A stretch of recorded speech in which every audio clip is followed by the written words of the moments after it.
ഓം നമോ ഭഗവതി വാസുദേവായ. ഓം ശ്രീകൃഷ്ണ പരമാത്മനേ നമ. ശ്രീമദ് നാരായണീയം ദശകം 6 വിരാട് പുരുഷ സ്വരൂപ വർണ്ണനം. ഏവം ചതുർദശ ജഗന്മയതാം ഗതസ്യ പാതാളമീശ തവ പാദതലം പതന്തി പാതോർദ്ധദേശമഭിദേവ രസാതലം തേ ഗുൽഫദ്വയം ഖലു അത്ഭുതാത്മൻ. അല്ലയോ ജഗദീശ്വര, ഇപ്രകാരം 14 ലോകങ്ങളായി തീർന്നവയിൽ പാതാളമായി അങ്ങയുടെ ഉള്ളൻകാലിനെ പറയുന്നു. അല്ലയോ ദേവ, രസാതലമായി പാദങ്ങളുടെ മുകൾ ഭാഗത്തെയും പറയുന്നു.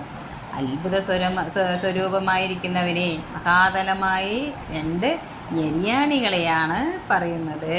വിരാട് സ്വരൂപമായി വർത്തിക്കുന്ന ഭഗവാന്റെ ഉള്ളങ്കാൽ പാതാളവും പുറവടികൾ രസാതലവും ഞെരിയണികൾ മഹാതലവുമായിട്ടാണ് പറയപ്പെടുന്നത്. ശ്ലോകം 2.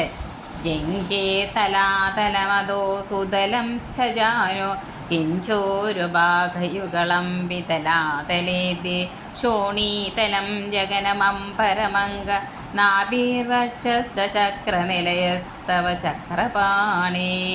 തലാതലം എന്ന ലോകം 2 കാൽവണ്ണകളും സുതലം എന്നത് 2 കാൽമുട്ടുകളും വിതലം അതലം എന്നീ 2 ലോകങ്ങൾ 2 തുടകളുമായി പറയപ്പെടുന്നു.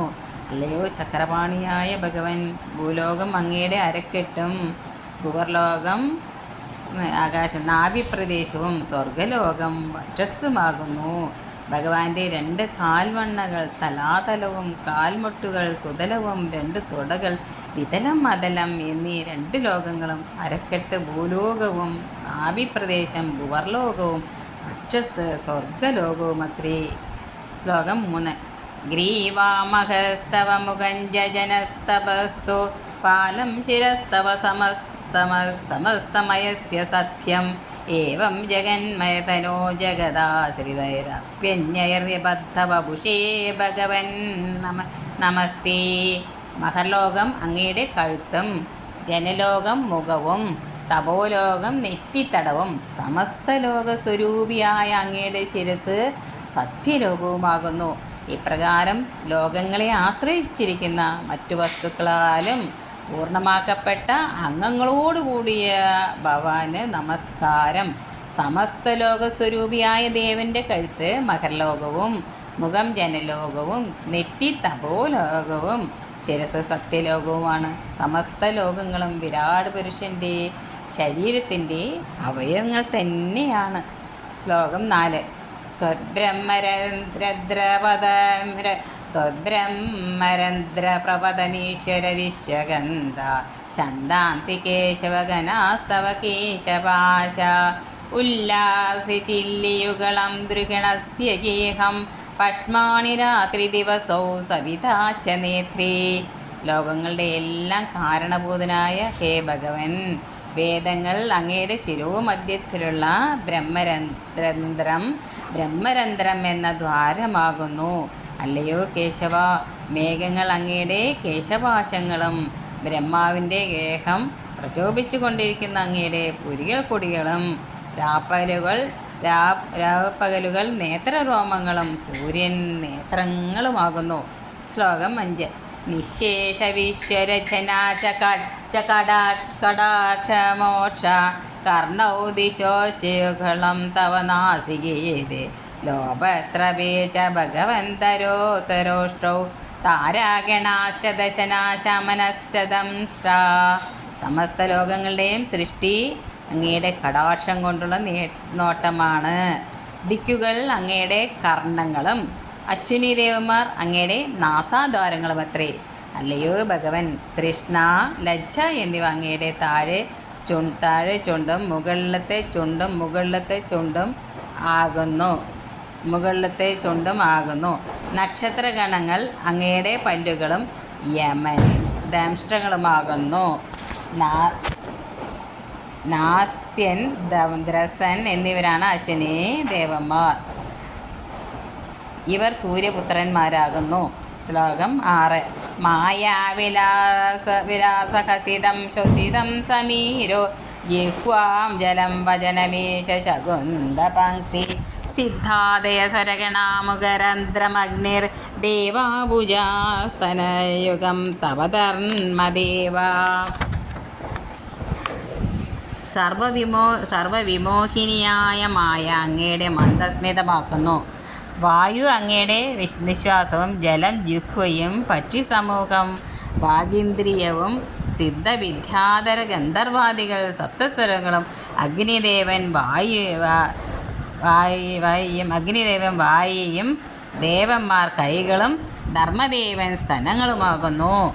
ശ്ലോകം 7.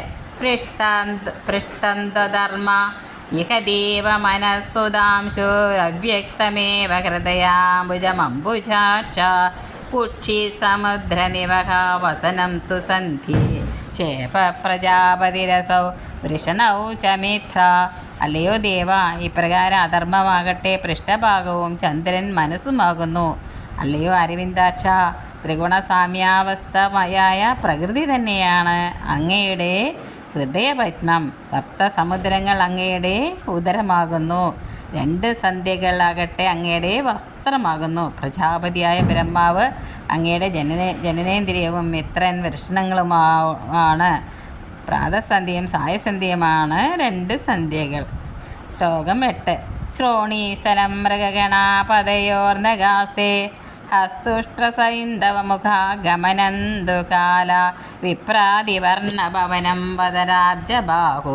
ശ്ലോകം 8. ശ്രോണീസ്ഥലം മൃഗഗണാപതയോ നഗാസ്തേ ഹസ്തുഷ്ട്രസൈന്ധവമുഖാഗമനന്തുകാല വിപ്രാതിവർണഭവനം വദനാബ്ജബാഹു.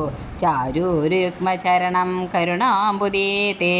മൃഗസമൂഹങ്ങൾ അങ്ങയുടെ അരക്കെട്ടിൻ്റെ പിൻഭാഗവും ആന, ഒട്ടകം, കുതിര തുടങ്ങിയവ അങ്ങയുടെ കാൽനഖങ്ങളും അത്രേ. കാലശക്തി അങ്ങയുടെ നടത്തമാകുന്നു.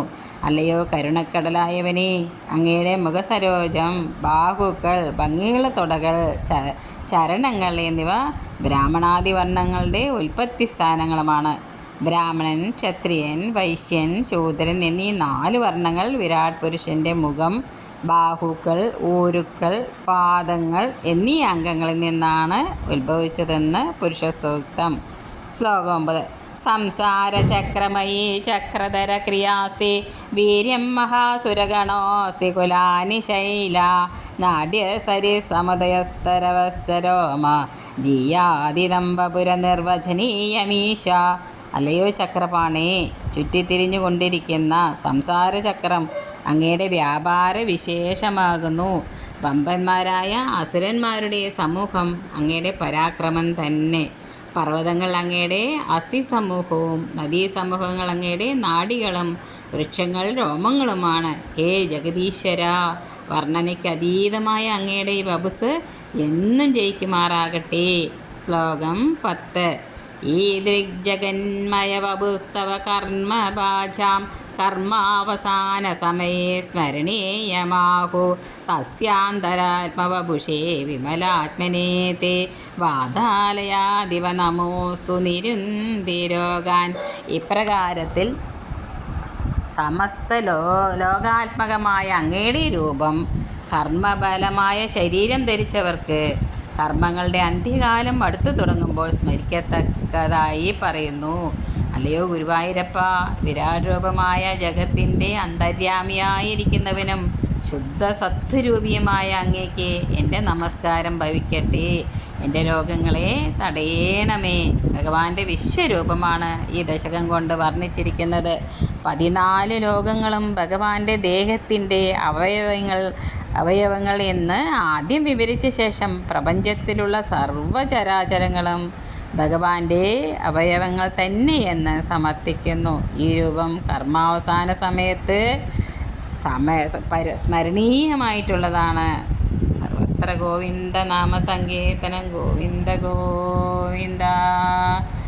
സർവം ശ്രീകൃഷ്ണപാദാരവിന്ദാർപ്പണമസ്തു. ശ്രീ ഗുരുവായൂരപ്പ ശരണം.